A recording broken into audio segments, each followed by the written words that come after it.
Hey, welcome to VarCal Show, New Year 2021. Welcome to our 4th show. On this show, we're going to talk about the cruise lines, the McDonald's menu, we're going to have a guest, and we're going to have a brief segment on the car.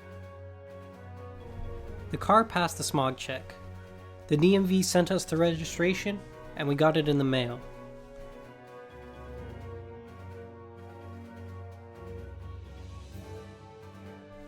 The car still needs more work, and there are changes we want to make to the car. First, the car needs shocks. Second, the power windows do not work and need to be fixed. Third, the passenger headlight does not go down and needs to be fixed. Fourth, the car needs new tires. Fifth, the car needs new speakers and a new radio. And sixth, the inside needs to be restored. All of these things are going to cost money, and we'll do it on a future show. Check out our friends at Moon Standards. You can listen to them on Spotify or wherever you listen to your podcasts. Also check them out at www.moonstandards.com. Why?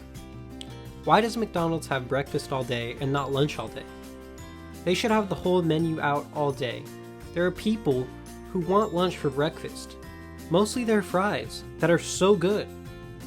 If you agree, let us know. You can post it at varcal.com or on our Facebook page or YouTube.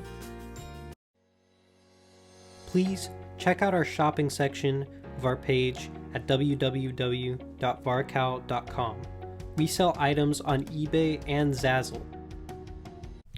Hi Dave, how are you? I'm doing very well. Thanks for having me. What is it that you do for a living? I'm a radio broadcaster. I'm the operations manager for Horizon Broadcasting Group. We have 5 radio stations in Central Oregon, the Bend area. And I do a couple of shows on there. Plus I help with the programming and all that kind of stuff around the radio stations. I still do everything from taking out the garbage to recording commercials too. And how did you get into this line of work? Well, basically, my plan was to go to college, get a degree in communications, and then see about, finding a job in radio. Grew up in San Francisco, 3rd or 4th largest market in radio at the time. I was thinking this was going to be a hard thing, so I thought I'd get a communications degree. That would help me, and then see if I could get a job like taking out the garbage or something and work my way up. But the way it turned out is after one semester at the College of San Mateo, took a couple radio classes and a math class that I failed. I actually found a job in Central Oregon doing radio. My parents had moved up here and they were doing like a semi-retire thing. I was visiting, called the nearest radio station and just lucked out. They happened to have a job opening and it was an entry-level thing and I was able to do it. And now here I am 30 years later in the same radio market. So what did you do before you got into radio? Before radio, I was doing retail. I worked for Radio Shack, and then after Radio Shack, I went to radio. And then I did radio for like 3 years. Then I moved from the Bend area to the Portland area, and I wasn't able to get a job over there. I'm not good enough. And so I started working for Fred Meyer. They had a home electronics department, so it was a pretty easy fit to get in there. Did that for 5 years. Became the manager of the home electronics department, and then I switched over to fine jewelry, which was very interesting. Did that for about 5 years, and then one morning I woke up, and after this little 10-year detour, I realized, wait a second, I was going to be a radio broadcaster. And the same thing happened. Basically, my old job was open. Someone else had bought the company, and I was hired pretty quickly, and here I am 16 years later, and still doing radio there. Cool. Is there anything you'd like to say to our viewers?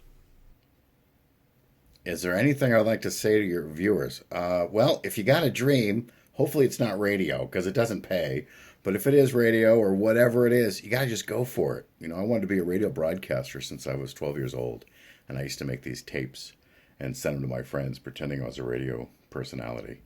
And that's what I'm doing now every day of my life. And there aren't very many bad days. They're all pretty good. So thanks again for having me. All right. Thank you for being on the show. The travel business is slow, and the cruise business is still not sailing. People want to get out of the house and travel, but with the virus still out there, it makes travel hard. Hotels, cruise lines, and other travel businesses are having a hard time, and while some hotels have closed, some are still trying to stay open.